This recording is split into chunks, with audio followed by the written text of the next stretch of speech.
Mi nombre es Humberto Sánchez y me dirijo a ustedes en mi condición de ex dirigente universitario, ex secretario general del Centro de Estudiantes de la Universidad Nacional Federico Villarreal, miembro integrante del Consejo de Facultad y de la Asamblea Universitaria por el Tercio Estudiantil, promoción 1978. Y también, conforme a la experiencia que tengo en las luchas sociales, en las grandes gestas universitarias donde participaron los estudiantes de todas las universidades de Lima. Aquel 5 de febrero de 1975, el levantamiento universitario, la Católica, San Marcos, la UNE, Villarreal, Garcilaso y otras universidades más de la época, contra la dictadura militar, junto con la sociedad civil. Ese 5 de febrero de 1975, en un solo día, murieron 75 personas y más de 1.500 estudiantes, dirigentes detenidos. Yo estuve también 15 días en seguridad del Estado. Y con esa experiencia que tengo de cómo era la formación política de esos tiempos en los jóvenes, en las universidades, puedo decir con mucha autoridad de lo que estamos viviendo actualmente, la violencia agresiva y violenta que se está viviendo en Lima y en otras ciudades del país, es el producto, es la cosecha que están recogiendo los líderes comunistas, los cerebros comunistas que están detrás de esto, que dan las directivas y las directrices. Ellos son los que dan las directivas y las directrices, y los dirigentes que están al frente de las manifestaciones son los términos medios. Las cabezas, los dirigentes, los cerebros no participan en eso. Solamente diseñan las estrategias, que les voy a decir cómo opera. Entonces, digo que todo esto es una estrategia comunista porque es producto de la astucia de Vladimir Cerrón. Él desde hace varios años, desde que llegó de Cuba, vino con esa consigna de crear células comunistas en las ciudades, en los pueblos más lejanos, más empobrecidos de nuestro país, donde reina la miseria y reina el hambre. Entonces ahí él instaló sus células políticas para inculcar a la gente no la ideología comunista, porque es muy largo que ellos puedan entender, simplemente las consignas, las banderas. Yo voy a mencionar 5 de ellas, que son las más comunes. Entonces, Vladimir Cerrón, con todo ese conocimiento, con esa formación que trajo de Cuba, vino con una misión y tuvo éxito. Tuvo éxito porque logró que su partido, primero se llamó Perú Libertario, y luego Perú Libre, su partido tenga células en distintos pueblos, en distintas regiones del país. Y eso hizo que él también ganara el gobierno regional de Junín en 2 oportunidades. Y llamó a Pedro Castillo porque él no podía ser candidato, no podía ser la cabeza para las elecciones generales. Llamó a Pedro Castillo como su títere, ¿no?, para lograr el objetivo de las consignas que él ya había impartido en la gente, había logrado concientizar en la gente. Entonces, estas son las consignas. Número 1, y están en los libros de los 3 grandes pensadores comunistas del mundo, Carlos Marx, Vladimir Lenin y Mao Zedong. La primera es agudizar las contradicciones internas y externas. Entonces, buscan el choque, buscan el enfrentamiento. La gente va contra el Estado, va contra las entidades públicas del Estado. Entonces, agudizan y la gente ve que el Estado es abusivo. La gente que no tiene conciencia política, no sabe de estrategia comunista, ven que el Estado es abusivo, entonces se suman a estas personas que sufren las bajas que ocurre en cada manifestación. En mi tiempo, en un solo día tuvimos 75 bajas, 75 muertos. Entonces, ellos agudizan las contradicciones, a más muertos, más banderas para levantar. Agudizan esas contradicciones internas y externas, que es lo que es la enseñanza que dan estos líderes que formó Vladimir Cerrón. Él formó primero un líder, su buró político. A ellos sí lo formó con todas las ideologías comunistas, los formó muy bien. Y esos líderes políticos que formó Vladimir Cerrón se esparcieron por todas las ciudades pobres del país. Y ahí viven, ahí operan, ahí forman, están en los frentes de defensa, en las organizaciones sociales, ahí están, pero levantando estas banderas que voy a seguir diciendo. Ya tenemos con la primera, que les dije, la agudización de las contradicciones internas y externas. Luego viene lo que es la lucha de clases. Les imparten a la gente que su miseria, que su pobreza, que su falta de comida se resuelve con la lucha de clases contra la gente rica, la gente pudiente, la gente que tiene plata, porque estos son los hambreadores del pueblo, los que explotan el pueblo, que les pagan una miseria y ellos se llevan toda la riqueza. Las empresas transnacionales se llevan el oro, se llevan la plata, se llevan el gas. Toda esa gente tenemos que desaparecer. Esos son nuestros enemigos, la lucha de clase. Y también la gente progresista, las personas que están emergiendo de la pobreza, están saliendo, los emprendedores que están saliendo de la pobreza, están teniendo éxito en sus empresas, pequeñas empresas, se están volviendo medianos empresarios, están volviendo a tener el éxito que siempre han soñado tener. Entonces ellos son pequeños burgueses. Para las ideologías comunistas, ellos son pequeños burgueses, también son enemigos. Entonces crean el odio, la envidia y el rencor a todo aquel que empieza a surgir, que empieza a progresar, y más aún contra aquellos que ya son millonarios desde hace muchos años y que tienen mucha riqueza. Esos son el enemigo. Y esto lo vemos ahora último, que están yendo a Miraflores, al óvalo de Miraflores, al Arcomer, porque este es el sitio donde es el símbolo de la vida, de donde viven la gente pudiente, la gente rica. Entonces, esa es la segunda estrategia comunista. La otra es la toma del poder por las masas, por la fuerza, por las masas enardecidas que se aglomeran, que se aglutinan, como lo están haciendo ahora, con fuerza. La toma de poder, como hizo Vladimir Lenin, lo hizo en Rusia. Entonces convoca a una gran multitudinaria población y se toma el poder por la fuerza. Anteriormente hablaban de la lucha armada, que había que tomar el fusil para ir a la lucha armada. Ya eso no resulta. Así que ustedes, periodistas, olvídense de estar terruqueando, decir los terrucos, ya eso lo cambiaron. Ya no va a haber coche bomba ni nada de eso. Ya no usan las armas como era la consigna de antes. Esa era otra bandera. Me acuerdo que los estudiantes de San Marcos tenían su gremio muy fuerte que se llama Frente Revolucionario Estudiantil, donde su símbolo eran 2 fusiles en cruz. 2 fusiles en cruz, ese era el símbolo en una figura, ¿ya? Ese era el emblema del Frente Revolucionario Estudiantil de San Marcos, era el bastión del comunismo en mi tiempo.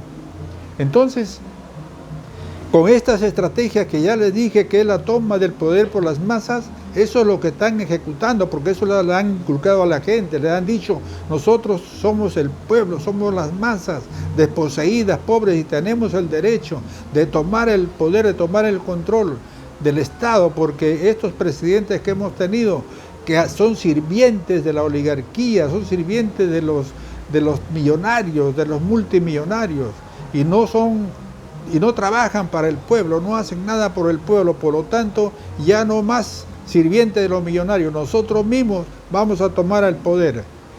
¿Cómo lo hacen ahora? ¿Cómo están practicando? Están haciendo sus primeras prácticas, diciendo que a través de la fuerza se va Dino Boluarte, Se va de Dina Boluarte porque el pueblo unido, aquí enardecido, violento, agresivo, lo manda, lo dice.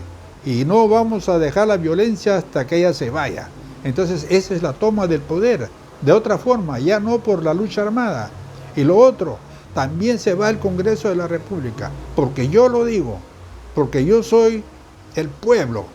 Y tengo las masas, y tengo la fuerza, y tengo la agresividad, y tengo la violencia. Y lo ejecuto. Y ustedes se van, porque yo lo digo. ¿Y quiénes son ellos? Solamente el 15% que logró Vladimir Cerrón concientizar, el 15% de los electores que votaron, un promedio del 15%, digamos, que votaron a favor de la primera vuelta de Castillo. A él nadie lo conocía políticamente.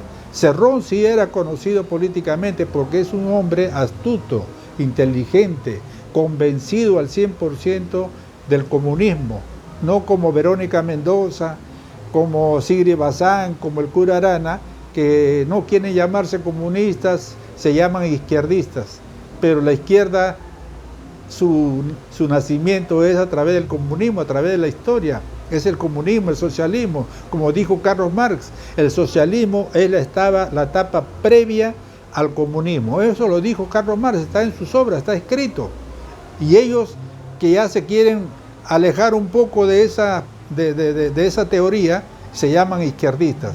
En cambio, Vladimir Cerrón, él sí tomó la batuta de hace años, de mis tiempos, ya directamente se llaman, igual como las AGTP, ellos también nacieron tienen un origen comunista. Entonces, Vladimir Cerrón en su ideario dice, se declara marxista, leninista, maoísta. ¿Por qué? Porque estas banderas que le estoy diciendo están en los libros de esas tres personas. Por ejemplo, Carlos Marx escribió su obra cumbre que se llama El Capital. Luego escribió el Manifiesto Comunista. Carlos Marx es el que dijo, del socialismo es el paso previo para el comunismo. Primero socialismo y después comunismo. Luego está el libro ¿Qué hacer? De Vladimir Lenin, el ruso.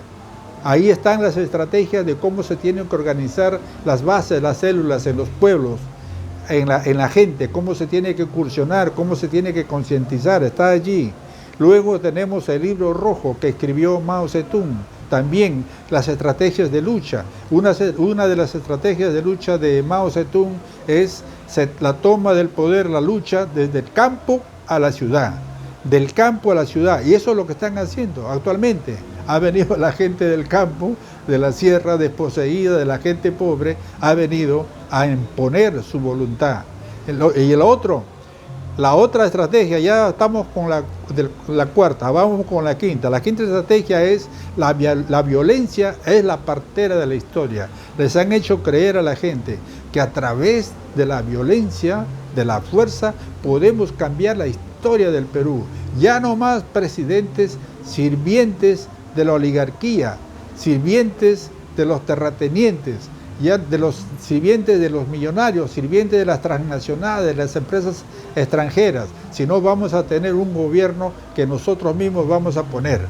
Nosotros mismos vamos a poner. Entonces la violencia es la partera de la historia. Por eso ellos dicen, yo digo que Dina Boluarte se vaya y se tiene que ir, porque ellos escogen a la persona que tiene que gobernar el país, ya no como antes, sino como ellos creen en estas banderas comunistas. Digo que se vaya el Congreso, porque ellos lo mandan, ellos lo ordenan, tienen la convicción de que la fuerza y la violencia es la partera de la historia, cambia la historia del Perú. Ya no existen esas personas. El Poder Judicial no les gusta, la Fiscalía no les gusta también. Cambian la Fiscalía, cambian el Poder Judicial y ponen lo que ellos consideran quienes deben dirigir el Poder Judicial, la Fiscalía, Defensoría del Pueblo, todos lo ponen. ¿Y eso quién lo hizo? Recientemente, en estos últimos tiempos, lo hizo el chavismo en Venezuela. Maduro, Hugo Chávez, lo hizo. Por eso que se mantiene en el poder hasta el día de hoy. Y se van a seguir manteniendo en el poder casi toda su vida, como pasa en Cuba.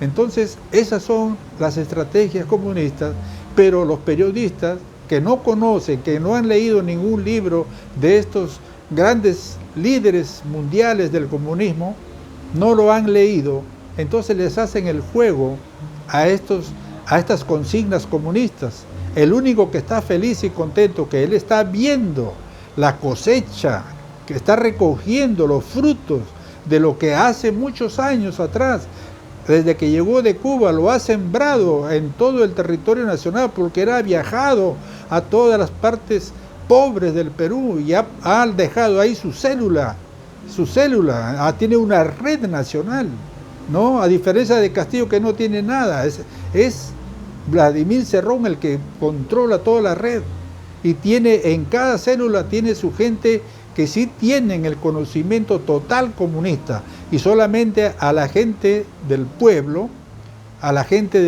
que muchas veces no saben leer ni escribir, les inculcan solamente las banderas, que son fáciles de entender, las 5 banderas que yo les he mencionado en este momento. Entonces, Vladimir Cerrón está pues feliz de la vida, y cuando las ministras, los ministros renuncian a Dina Boluarte, más contento todavía, porque están logrando que con su fuerza, con su violencia, hasta los ministros se asusten y le dejen a Dina Boluarte sola. Eso es lo que están buscando. Entonces, a estos periodistas como Rosa María Palacios, Gastelummendi y otros más del Grupo de la República, y a una señora que está en Radio Exitosa, que más parece una persona resentida, que siempre está resaltando con fiereza, con esa rabia, está resaltando los errores del gobierno, los errores en su léxico, en su expresión, ¿no? Te resalta, lo hace grande. Sin embargo, las acciones violentas, agresivas, incendiarias de los que siguen las banderas comunistas, los minimizan. Le voy a decir cómo. Cuando Dina Boluarte dice, Puno no es el Perú, claro que no es el Perú, está bien, es una parte del Perú. Y una parte pequeña, ni siquiera pues es la tercera parte del Perú. Eso le faltó decir a Dina Boluarte, pero como no lo dijo, se olvidó complementar eso, porque seguramente no tiene teleprompter al frente como tienen los periodistas, como tiene Rosa María Palacio, como lo tiene Gastelummendi, lo tienen casi todos los periodistas, ¿no? Entonces le faltó decir esa palabra. Pero ¿qué hacen estos periodistas que le hacen el juego al comunismo? Le hacen el juego porque no se dan cuenta, no conocen de todas estas estrategias que yo le estoy diciendo, no han leído los libros. Entonces le hacen el juego porque maximizan esos errores y minimizan las acciones violentas de los violentistas, de los que siguen las consignas comunistas. ¿Cómo lo minimizan? ¿Por qué no dicen que estos violentistas que están en Lima, que están en las provincias, solamente hablemos de Lima, sumando a todos los pequeños y microempresarios de Gamarra, de la Avenida Grau, de Mesa Redonda, de las Malvinas y del centro de Lima, sumando a esos 5 sectores donde están los pequeños y microempresarios, hay un promedio de 200.000 micros y pequeños empresarios. 200.000 personas empresarias, que estos grupos que han venido de la sierra y otra parte de la propia Lima, están perjudicando a estos 200.000 personas. Y no solamente a ellos, también a sus trabajadores, porque al ser pequeños empresarios no les pagan pues la semana completa, porque no se ha trabajado. No es como las empresas grandes que tienen recursos y que pueden pagar, en una huelga les pueden pagar completos los sueldos a los trabajadores. Entonces, de eso no dicen, de eso no hablan. ¿Quién lo defiende? ¿Quién defiende a los pequeños empresarios, a los microempresarios que están paralizados porque no hay transporte público donde los clientes se puedan llegar a esos lugares a comprar y a llevar libremente sus productos? ¿Quién lo defiende? ¿Quién defiende a los miles y miles de trabajadores que se transportan por el metropolitano, por los ómnibus, por los cúster, por los buses, que se transportan por Lima y se van hasta su centro de trabajo. No van a trabajar, no llegan al trabajo, le van a descontar. ¿Quién responde por eso? ¿Dónde están esos periodistas? ¿Dónde está el derecho de la gente? Rosa María Palacios, que es abogada, sabe que el derecho de la gente termina a donde empieza el derecho de otra persona. El derecho de una persona termina cuando empieza el derecho de otra persona. Está bien, los manifestantes tienen derecho a protestar, según la Constitución, lo dice. Pero protestar no es paralizar, pues, a más de varios millones de personas, entre los empresarios, los microempresarios y los trabajadores que se transportan por el metropolitano, por los buses, por las cúster, por las combis, no es su derecho paralizar todo eso, paralizar las carreteras, no es su derecho. Dice, no, hay derecho a la protesta, hay derecho a la manifestación, lo dice la Constitución, eso dicen los periodistas. O sea que aquí el caos es el que tiene que mandar, ¿no? La violencia, la agresividad, los cinco banderas comunistas, esos tienen que ganar. Yo les digo desde acá a la población, ya que los periodistas son tibios en esta materia, ¿ya? Yo les digo que se organicen, salgan a defender sus intereses, que es el interés al trabajo, el derecho al trabajo, el derecho a vivir en paz, a vivir en tranquilidad. Ya nos han dicho, este gobierno se va a haber nuevas elecciones, van a haber nuevas autoridades, el pueblo a nivel nacional va a elegir, pero no nos pueden imponer por la fuerza una situación de la que estamos viviendo actualmente, de caos, de violencia y de miedo. Hasta los periodistas, hasta los ministros están renunciando por temor. Entonces, esa es mi voz, esta es mi palabra. Si ustedes lo quieren creer, en buena hora. Y si no lo quieren creer, bueno, es cuestión de ustedes. Yo he dicho, punto.